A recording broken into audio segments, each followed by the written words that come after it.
ये कैसे हो सकता है बेटा? एक तरफ खुददारी है, दूसरी तरफ प्यार है, तीसरी तरफ मजदूर हैं। तीनों के बीच में से लिहाज रखते हुए गुजर जाना ये नामुमकिन है। मैं इस वक्त एक बाप की हैसियत से नहीं बेटे, एक दोस्त की हैसियत से तुम्हें मशवरा दे रहा हूं। महलों की ईंट को झोंपड़े की दीवार में लगाने की कोशिश ना करो, वरना उस ईंट के वजन से ये दीवार बैठ जाएगी। अरे क्या नाम शनाब बोले जा रहे हो? कुछ होश है तुम्हें? तुम्हारा मतलब ये है कि एक अमीर घराने की लड़की गरीब की पत्नी बनकर कभी निभा नहीं कर सकती? जिंदगी से निभा करना सिर्फ गरीबों को आता है। जरा याद कीजिए, हमारी शादी के वक्त आपका क्या हाल था। मेरे माँ बाप जागीरदार थे, दौलत वाले थे, और तुम गरीब घराने के। क्या मैंने इस घर में आकर तुमसे निभा नहीं किया? ये ईंट भी अमीर घराने से ही आई थी। क्या इस ईंट ने तुम्हारे झोपड़े की दीवार को गिरा दिया या मजबूत बना दिया? तुम तो अपना किस्सा लेकर बैठ गई शांता। मैं तुम्हारी बात नहीं कर रहा। वो वक्त और था, वो जमाना और था। तुम्हारी परवरिश घर की चार दीवारी में माँ बाप के साए में हुई थी। वो लड़की खुद मुख्तार है, उसके सर पर कोई बड़ा बूढ़ा नहीं है। अमेरिका से पढ़कर आई है, इतनी बड़ी फैक्ट्री की मालिक है। ऐसी लड़की हमारे घर आकर हमारे घर के तौर तरीके निभा सकेगी, ये मैं नहीं मानता। मत मानो। कौन तुम्हें मानने के लिए कहता है? पुलिस में नौकरी करते करते तुम हर इंसान को शक की निगाह से देखने लगे हो, लेकिन औलाद की जिंदगी का फैसला शक और वर्दी से नहीं, दिल के उसूलों से होता है। और मेरा दिल ये कहता है यही लड़की मेरी बहू बनने के लायक है। इसलिए अपनी वर्दी, अपना शक सब अलग रखो और जल्दी शादी की तैयारियां शुरू करो। नहीं बेटे नहीं, ये तो कोई गलत गियर में गाड़ी जा रही है। तुम उससे नहीं, उससे कैसे शादी कर सकती हो? क्यों नहीं कर सकती? बड़ी आसान सी बात है। पंडित को बुलवाकर फेरे लगवा लेंगे और राम के हाथों मंगलसूत्र बंधवा लूंगी, बस। नहीं, मैं मंत्र की बात नहीं कर रहा हूँ। मेरा मतलब है कि कहाँ तुम, कहाँ वो भी फैक्ट्री में है, मैं भी फैक्ट्री में हूँ। देखो बेटी, या तो तुम मेरी बात समझ नहीं रही हो या फिर समझते हुए अनजान बन रही हो। अंकल, शादी मेरा जाती मामला है। हाँ, जाती मामला तो है बेटी, लेकिन फादर, आप जिंदगी भर पुराने ख्यालों का ढोल पीटते रहोगे क्या? सीता पढ़ी लिखी अमेरिका रिटर्न लड़की है, अपना अच्छा बुरा अच्छी तरह से समझती है। और फिर यहाँ पर तो रामायण दोहराई जा रही है कि सीता सिर्फ राम के लिए ही पैदा हुई थी। उसके स्वयंवर में हजारों राजे, महाराजे, शहजादे आए, लेकिन सीता ने अपनी पसंद की माला सिर्फ राम को पहनाए, है ना सीता? इसलिए फादर, आप अपनी बेकार की राय अपने पास ही रखिए और इस सीता को भी राम के बंधन में बन जाने दीजिए। Sita, all the best and congratulations.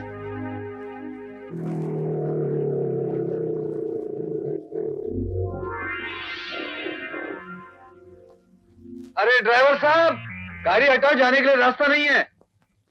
अरे ठहरो, पेट में नाश्ता नहीं है, नाश्ता करेंगे, आराम करेंगे, फिर हटाएंगे। कमाल आदमी है। अरे लल्लू पंजू यूनियन का लीडर बन जाता है, तू क्यों नहीं बन सकता? अरे वो इतना आसान नहीं है, उसके लिए तो बहुत चालू आदमी चाहिए। एक तरफ तो प्यार से मजदूरों को पटाना चाहिए, दूसरी तरफ फैक्ट्री की मालकन को प्यार में फंसाना चाहिए। इसके लिए पढ़े लिखे की जरूरत है, और अपन तो अंगूठा चाप है। अरे वो कौन सी बड़ी बात है, ऐसी लड़की तो कोई भी फंसा सकता है। ये तो अमेरिका से आई है और वहां की लड़कियां बहुत होशियार होती हैं। मजदूरों को अपनी मुट्ठी में रखने के लिए उसने उनके लीडर को ही फांस लिया है। अरे यार, वो सुन रहा है, बेचारे को बुरा लगेगा। काहे को बुरा लगेगा? वो तो उसकी दौलत के लिए शादी कर रहा है, इज्जत के लिए नहीं। और जिस दिन हम उसे यूनियन की लीडरी से निकाल देंगे तो मालकिन भी उसे घर से निकाल देगी।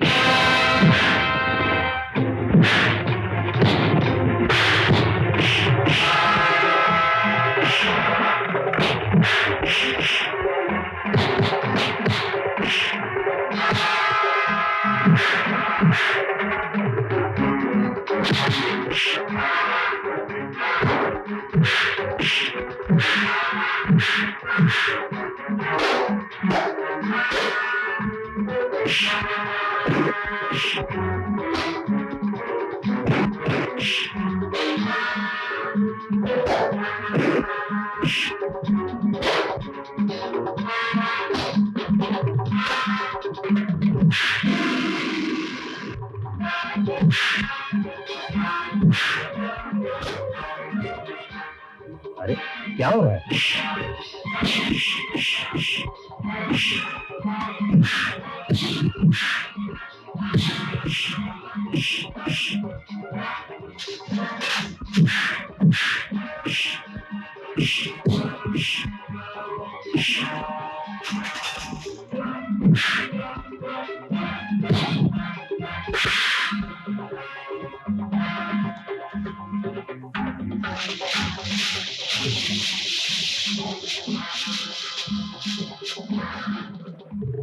गुंडागर्दी करते हैं।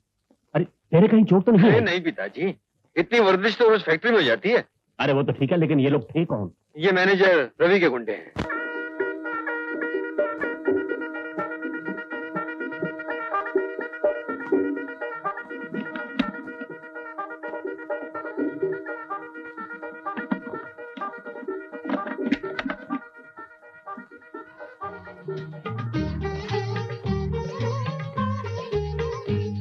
मालकिन, बोलो मालिक, तुम खड़ी क्यों? तुम्हारे इंतजार में। इंतजार तो खत्म हो गया। हाँ। तो फिर बैठो ना। कहाँ? पलंग पर, और कहाँ? ले चलो। हरिओम। शाबाश।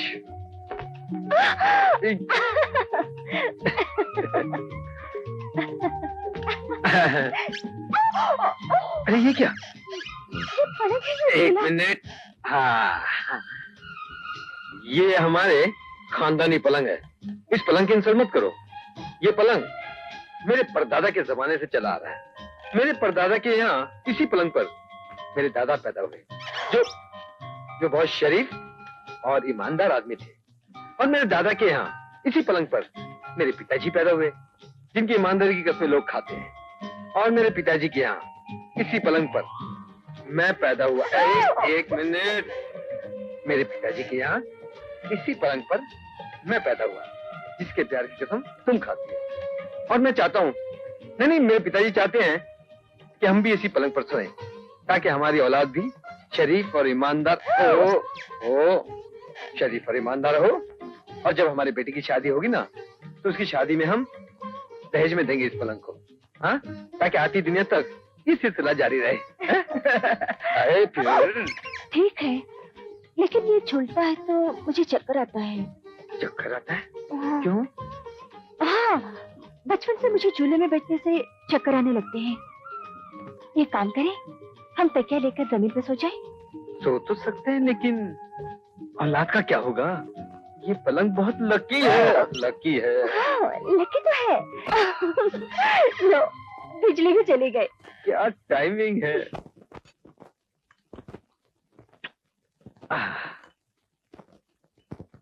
अरे राम, ये जी, तुम ये कॉफी क्यों ला रहे हो? तुम्हारी माँ कहाँ है? खैर कोई बात नहीं, चलेगा। मुझे आज ड्यूटी पे भी जल्दी जाना है। ये आपके लिए नहीं है, सीता के लिए। क्या? सीता के लिए तुम कॉफी बनाकर ले जा रहे हो? शर्म नहीं आती तुम्हें? पहले ही दिन से बीवी की गुलामी शुरू कर दी। कॉफी बनानी मुझे आती है, इसमें गुलामी की क्या बात है? बिल्कुल गुलामी की बात है। अगर तुम ये हरकतें शुरू कर दोगे तो कल से तुम्हारी माँ मुझसे कहेगी कि मेरे लिए भी कॉफी बना कर लाओ। मर्द को मर्द का काम करना चाहिए, औरतों का काम नहीं करना चाहिए। क्यों? क्यों नहीं करना चाहिए? बेटी, ये अच्छा नहीं लगता। एक पति अपनी पत्नी के लिए सुबह ही सुबह उठकर कॉफी बनाए। ये काम तो पत्नी का है। शादी के बंधनों में बंधकर पति पत्नी एक हो जाते हैं। अगर पति ने वो काम कर दिया जो पत्नी को नहीं आता, इसमें बुराई क्या है? अब मैं तुम्हें कैसे समझाऊं बेटी? जो औरत चूल्हा जलाना या कॉफी बनाना नहीं जानती, वो अपने पतिव्रता धर्म का अपमान करती है। मैंने चूल्हा जलाने या कॉफी बनाने के लिए आपके बेटे से शादी नहीं की। ये घर कोई घर है? ना हवा आने का रास्ता, ना जाने का। रात भर मच्छरों ने काट काट कर बुरा हाल कर दिया। ये एक मच्छरदानी खरीद कर नहीं ला सकते आप लोग? बस भी करो सीता, क्या कहे जा रही हो? ठीक ही तो कह रही हूँ। तुमने मच्छरों से बचने के लिए एक चादर दी, वो कितनी गंदी और बदबूदार थी। और ऊपर से तकिया, वो पत्थर की तरह सख्त। बड़े बाप की बेटी होकर इतना सब कुछ बर्दाश्त किया, अब और बर्दाश्त नहीं कर सकती। सुन लिया तुमने? पड़ गई कलेजे में ठंडक। मैंने उसी दिन कहा था कि महल की ईंट को झोपड़े की दीवार में मत लगाओ, वरना दीवार बैठ जाएगी। मगर तुमको भी यही जिद थी कि मुझे इसी लड़की को बहू बनाना है। अब संभाल लो अपनी इस मुसीबत को। पिताजी, आप बुजुर्ग हैं, मैं आपकी इज्जत करती हूँ, वरना मैं ऐसे जवाब देती कि आप जिंदगी भर याद रखती हैं। मैं आप लोगों पर मुसीबत बनने नहीं आई, मैं अपने घर जाती हूँ। सुनो, तुम यहाँ से नहीं जा सकती। अब मैं 1 मिनट भी इस नर्क में नहीं रह सकती। अगर तुम्हें मेरी जरूरत है तो मेरे घर आ सकती हो, अगर ये नहीं तुम्हारी जरूरत है तो ये भी मेरे घर आकर मर सकते हैं। सीता, बदतम। अरे क्या हुआ? तुम मुझे इस तरह क्यों देख रहे हो? वो सीता, तुम कोई डरावना सपना देखा है क्या? हाँ, सपना ही तो था। कॉफी। तुम्हें कॉफी बनानी आती है? ओह, समझी। तुमने शायद सपने में ये देखा कि मुझे कॉफी बनानी नहीं आती है ना? हाँ, यही देखा। ऐसा कभी हो सकता है? मैं औरत नहीं हूँ क्या? औरत चाहे रईस घराने में जन्म ले या झोपड़ी में, चूल्हा जलाने से लेकर घर का हर काम करना उसका धर्म है। जो नहीं जानती वो पतिव्रता धर्म का अपमान करती है। अरे, ये भाषण तो पिताजी सपने में दे रहे थे, तुमने कहां से सुन लिया? तुमने जो सपना देखा वो मुझे तुम्हारी आंखों में दिखाई दे रहा है। कॉफी पकड़ो, मुझे देर हो रही है। अच्छा बाबा, 1 मिनट। छोड़ो ना, पिताजी बाहर बैठे हैं, उन्हें कॉफी देनी है। पिताजी। अरे बेटी, तुमने क्यों तकलीफ की? आपके नहाने का पानी तैयार है, आप अभी नहाएंगे या बाद में? अब पहले राम को नहा लेने दो, मैं बाद में नहा लूंगा। जी।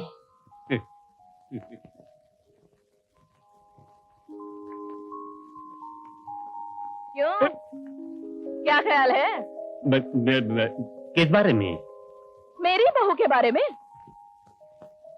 उस दिन तो बड़ा लंबा चौड़ा भाषण झाड़ रहे थे कि जमाना बदल गया है, अमीर घराने की लड़की है, हमारे यहाँ कैसे रह सकती है, और पता नहीं कहाँ कीट कहाँ लग गई तो दीवार गिर जाएगी, वगैरह वगैरह वगैरह।